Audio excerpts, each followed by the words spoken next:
இயேசு கிறிஸ்துவில் மிகவும் அன்பானவர்களே, யாக்கோபு நிருபத்தின் முன்னுரையை உங்களோடு பகிர்ந்து கொள்வதிலே மகிழ்ச்சி அடைகின்றேன். யாக்கோபு நிருபத்தை எழுதியவர் இயேசு கிறிஸ்துவின் சகோதரராகிய யாக்கோபு. யாக்கோபு நிருபத்தின் மைய கருத்து கிரியை செய்யும் விசுவாசம் என்பதை நாம் அறிகிறோம். இது எழுதப்பட்ட காலம் கிறிஸ்துவுக்கு பின் 45 49க்குள் எழுதப்பட்டது. ஆகவே புதிய ஏற்பாட்டிலே எழுதப்பட்ட முதலாவது புத்தகம் என்றும் நம்பப்படுகின்றது.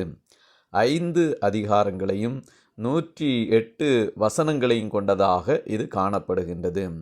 சிதறி இருந்த 12 கோத்திரத்தாருக்கு இயேசு கிறிஸ்துவின் விசுவாசத்தையும் விடாமுயற்சியோடு துன்பங்களையும் சோதனைகளையும் சகிக்க வேண்டும் என்பதை குறித்து மிக தெளிவாக யாக்கோபு இந்த நிருபத்திலே எழுதியிருக்கின்றார். இந்த நிருபம் பல சிறப்பு அம்சங்களை கொண்டதாக காணப்படுகின்றது. சிறியதாக இருந்தாலும் இயேசு கிறிஸ்துவின் பெயரை 2 இடங்களில் கூறினவர் இயேசு கிறிஸ்துவின் போதனைகளை பல இடங்களிலே நினைவுபடுத்தி மலை பிரசங்கத்தை குறித்து 15 இடங்களிலே எடுத்துரைத்திருக்கின்றார். மற்ற எல்லா புதிய ஏற்பாட்டு நிருபங்களை காட்டிலும் இது அதிகமாகவே கூறப்பட்டிருப்பதை பார்க்க முடிகின்றது.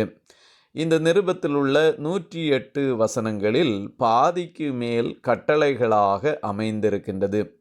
பல வகையான புதிய ஏற்பாட்டின் நீதிமொழிகள் என்று சொல்லப்படும் அளவிற்கு தேவனருடைய ஞானத்தையும் உண்மையான கிறிஸ்தவ வாழ்க்கைக்கான அறிவுரையையும் இது தந்திருக்கிறது. ஒரு சிறப்பான மொழி நடையில் கட்டளைகளையும் துல்லியமான உபதேசங்களையும் எடுத்துரைக்கிறது. யாக்கோபு இயற்கையின் செயல்பாடுகளை கூர்ந்து கவனித்து வீழ்ச்சியடைந்த மனிதனுடைய தன்மைகளை அறிந்து பல தடவைகளில் உலக வாழ்க்கையில் காணப்படும் சீரழிவுகளை சுட்டிக்காட்டி மனிதனிடம் உள்ள பலவீனங்களை வெளிப்படுத்துகிறதை பார்க்க முடிகின்றது. வேறு எந்த புதிய ஏற்பாட்டு புத்தகத்தையும் விட அதிகமாக விசுவாசத்துக்கும் நற்கிரியைகளுக்கும் உள்ள அத்தியாவசியமான தொடர்பு பற்றி குறிப்பிடுகிறதை பார்க்க முடிகின்றது. யாக்கோபு சில தடவைகள் புதிய ஏற்பாட்டின் ஆமோஸ் என்று அழைக்கப்படுகின்றார். ஏனென்றால் சமூக நீதி பற்றியும் மக்களிடம் காணப்படும் சமநிலையற்ற தன்மை பற்றியும் ஆமோஸ் தீர்க்கதரிசியைப் போலவே வன்மையாக கண்டித்து பேசுகிறதை நாம் பார்க்க முடிகிறது. இந்த நிருபத்திலே 3 முக்கிய காரியங்களை நாம் கற்றுக்கொள்ளலாம். உண்மையான பக்தி, உண்மையான விசுவாசம், உண்மையான ஞானம் ஆகியவற்றை இந்த நிருபம் நமக்கு போதிக்கின்றது. இந்த நிருபம் நம்முடைய வாழ்க்கை பயனீடாய் அநேக காரியங்களை சொல்லித் தருகிறது. முதலாவதாக, சோதனைகள் வரும்போது மகிழ்ச்சி அடைய வேண்டும். ஏனெனில் நமது விசுவாசம் பரிசோதிக்கப்பட்டு நாம் பொறுமையை கற்றுக்கொள்கிறோம் என்பதை 1ஆம் அதிகாரத்தின் 2ஆம் வசனத்திலிருந்து 4ஆம் வசனம் வரைக்கும் உள்ள பகுதியிலே கற்றுக்கொள்கிறோம். உங்கள் விசுவாசத்தின் பரீட்சையானது பொறுமையை உண்டாக்கும் என்று அறிந்து அதை மிகுந்த சந்தோஷமாக எண்ணுங்கள். 2ஆவதாக, ஞானத்திற்காக தேவனிடம் விசுவாசத்துடன் கேட்டு பெற்றுக்கொள்ள வேண்டும் என்பதை இது நமக்கு கற்றுத்தருகிறது. 1ஆம் அதிகாரத்தின் 5வது வசனத்தை நாம் படிக்கும்போது, உங்களில் ஒருவன் ஞானத்தில் குறைவுள்ளவனாயிருந்தால் யாவருக்கும் சம்பூரணமாய் கொடுக்கிறவரும் ஒருவரையும் கடிந்து கொள்ளாதவருமாகிய தேவனிடத்தில் கேட்க கடவன், அப்பொழுது அவனுக்கு கொடுக்கப்படும். ஆகவே விசுவாசத்தோடு ஞானத்தை கேட்டு பெற்றுக்கொள்ள வேண்டும். 3ஆவதாக, செல்வந்தர்கள் தங்கள் செல்வ உயர்வை குறித்து மேன்மை பாராட்டக்கூடாது. அவை அழிவை கொண்டு வரக்கூடியவைகள். ஆகவே தாழ்மையோடு இருப்பதே மிக சிறந்தது என்பதை கற்றுக்கொள்கின்றோம். 1ஆம் அதிகாரத்தின் 10வது வசனத்திலே, ஐஸ்வர்யவான் தான் தாழ்த்தப்பட்டதை குறித்து மேன்மை பாராட்ட கடவன், ஏனெனில் அவன் புல்லின் பூவை போல் ஒளிந்து போவான். 4ஆவதாக, நமது வார்த்தைகளிலே நாம் பேசும்போது மிகவும் கவனமாக இருக்க வேண்டியது அவசியம் என்பதை பல முறை சொல்லப்பட்டிருக்கிறது.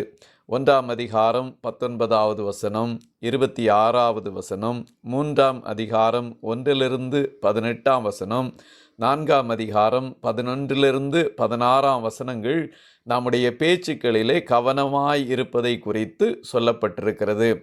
1ஆம் அதிகாரம் 19வது வசனத்திலே, என் பிரியமான சகோதரரே, யாவரும் கேட்கிறதற்கு தீவிரமாயும் பேசுகிறதற்கு பொறுமையாயும் கோபிக்கிறதற்கு தாமதமாயும் இருக்க கடவீர்கள் என்று தெளிவாய் சொல்லப்பட்டிருக்கிறது. 5ஆவதாக, ஆண்டவருடைய வசனத்தை கேட்கிறவர்களாய் மாத்திரமல்ல, அதன்படி செய்கிறவர்களாகவும் இருக்க வேண்டும் என்பதை 1ஆம் அதிகாரத்தின் 22ஆம் வசனத்திலிருந்து 25ஆம் வசனம் வரைக்கும் உள்ள பகுதியிலே நாம் படிக்கின்றோம். நீங்கள் உங்களை வஞ்சியாதபடிக்கு திருவசனத்தை கேட்கிறவர்களாய் மாத்திரமல்ல, அதன்படி செய்கிறவர்களாகவும் இருங்கள் என்பதை நாம் படிக்கின்றோம். 6ஆவதாக, திருச்சபையிலே ஏழைகள், செல்வந்தர்கள் என்று இருப்பார்கள்.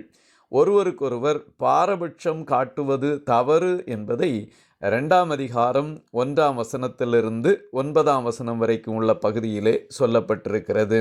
தேவன் இவ்வுலகத்தில் தரித்திரரை விசுவாசத்தில் ஐஸ்வர்யவான்களாகவும் தம்மிடத்தில் அன்பு கூறுகிறவர்களுக்கு தாம் வாக்குத்தத்தம் பண்ணின ராஜ்யத்தை சுதந்தரிக்கிறவர்களாகவும் தெரிந்து கொள்ளவில்லையா என்று கேள்வி எழுப்புவதை நாம் பார்க்க முடிகின்றது. 7ஆவதாக, தேவனுடைய அழைப்பை பெறாமல் போதகர்கள் ஆகக்கூடாது என்பதை குறித்து 3ஆம் அதிகாரத்தின் 1வது வசனத்திலே, என் சகோதரரே, அதிக ஆக்கினையை அடைவோம் என்று அறிந்து உங்களில் அநேகர் ஆகாதிருப்பீர்களாக என்று சொல்லுகின்றார். ஆகவே தேவ அழைப்பை பெற்று அவருடைய திரு ஊழியத்தை செய்ய வேண்டும் என்பது மிக தெளிவாக சொல்லப்பட்டிருக்கிறது.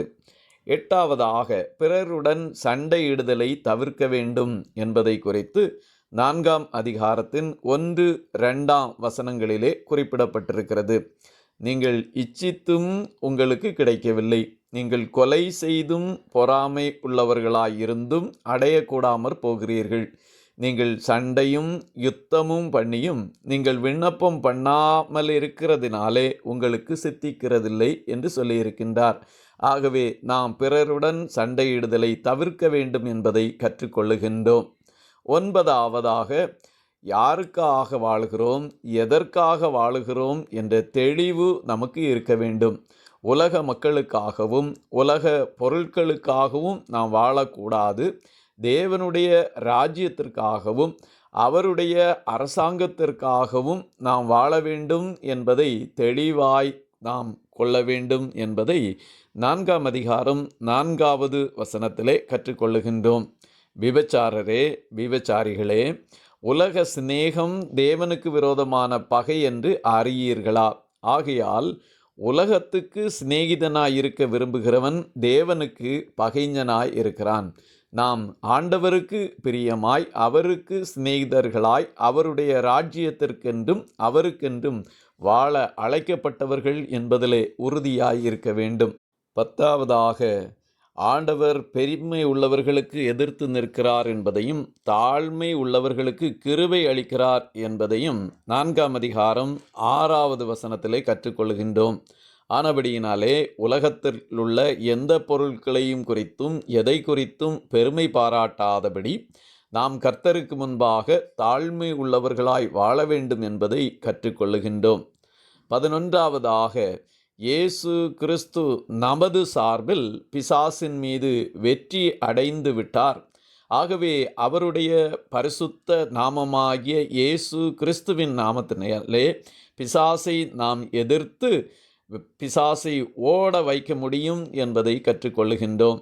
4ஆம் அதிகாரம் 7வது வசனத்திலே, தேவனுக்கு கீழ்ப்படிந்திருங்கள், பிசாசுக்கு எதிர்த்து நில்லுங்கள், அப்பொழுது அவன் உங்களை விட்டு ஓடிப்போவான் என்பது மிக தெளிவாக நமக்கு குறிப்பிடப்பட்டிருக்கிறது. 12வது நாம் கற்றுக்கொள்ளுகின்ற செய்தி, பாவங்களை அறிக்கையிட்டு மன்னிப்பை பெற்றுக்கொள்ள வேண்டும்.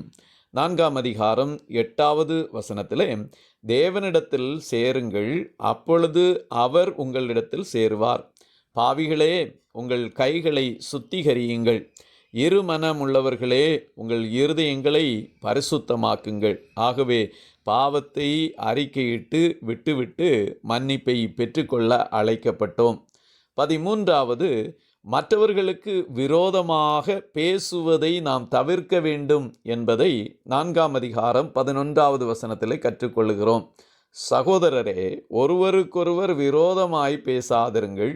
சகோதரனுக்கு விரோதமாய் பேசி தன் சகோதரனை குற்றப்படுத்துகிறவன் நியாயப்பிரமாணத்திற்கு விரோதமாய் பேசி நியாயப்பிரமாணத்தை குற்றப்படுத்துகின்றான்.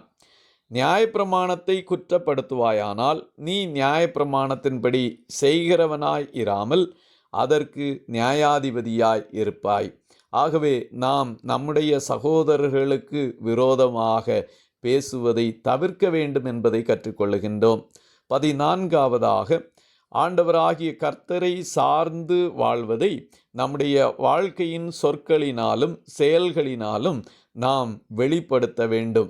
4ஆம் அதிகாரம் 13லிருந்து 16ஆம் வசனம் வரைக்கும் படிக்கும்போது, ஆண்டவருக்கு சித்தமானால் நாங்களும் உயிரோடு இருந்தால் இன்னின்னதை செய்வோம் என்று சொல்ல வேண்டும் என்பதாய் படிக்கின்றோம். 15வதாக, இந்த உலகத்தின் செல்வத்தை பெருக்குவதிலே நாட்டம் கொள்ளக்கூடாது என்பதை 5ஆம் அதிகாரம் 2ஆம் வசனத்திலிருந்து 8ஆம் வசனம் வரைக்கும் நாம் படிக்கின்றோம். 5ஆம் அதிகாரத்தின் 3வது வசனத்திலே, உங்கள் பொன்னும் வெள்ளியும் துருப்பிடித்தது, அவைகளில் உள்ள துரு உங்களுக்கு விரோதமாக சாட்சியாய் இருக்கிறது. அக்கினியைப் போல உங்கள் மாம்சத்தை தின்னும், கடைசி நாட்களிலே பொக்கிஷத்தை சேர்த்தீர்கள். ஆகவே நம்முடைய பொக்கிஷம் பரலோகத்தில் சேர்க்கப்பட வேண்டும். அதற்குரிய நாட்டம் கொண்டவர்களாய் நாம் வாழ வேண்டும் என்பதை கற்றுக்கொள்ளுகின்றோம்.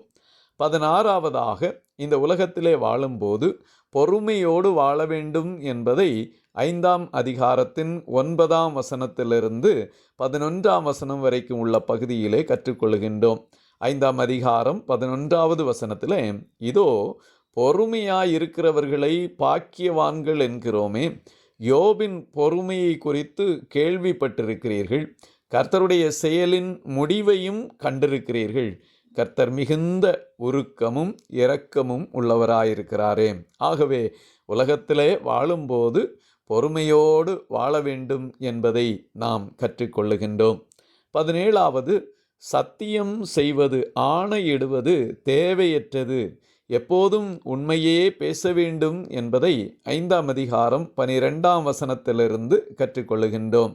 என் சகோதரரே, வானத்தின் பேரிலாவது பூமியின் பேரிலாவது வேற எந்த ஆணையிலாவது சத்தியம் பண்ணாதிருங்கள். நீங்கள் ஆக்கினைக்குள்ளாக தீர்க்கப்படாதபடிக்கு உள்ளதை உள்ளதென்றும் இல்லதை இல்லதென்றும் சொல்ல கடவீர்கள். உண்மையே பேசி வாழ வேண்டும் என்பதை கற்றுக்கொள்ளுகின்றோம். 18வதாக, இந்த உலகத்தில் சுகவீனமாய் இருப்போரை சந்தித்து ஜெபிக்க வேண்டும் என்பதை 5ஆம் அதிகாரம் 14ஆம் வசனத்திலிருந்து 16வது வசனம் வரைக்கும் உள்ள பகுதியிலே கற்றுக்கொள்ளுகிறோம்.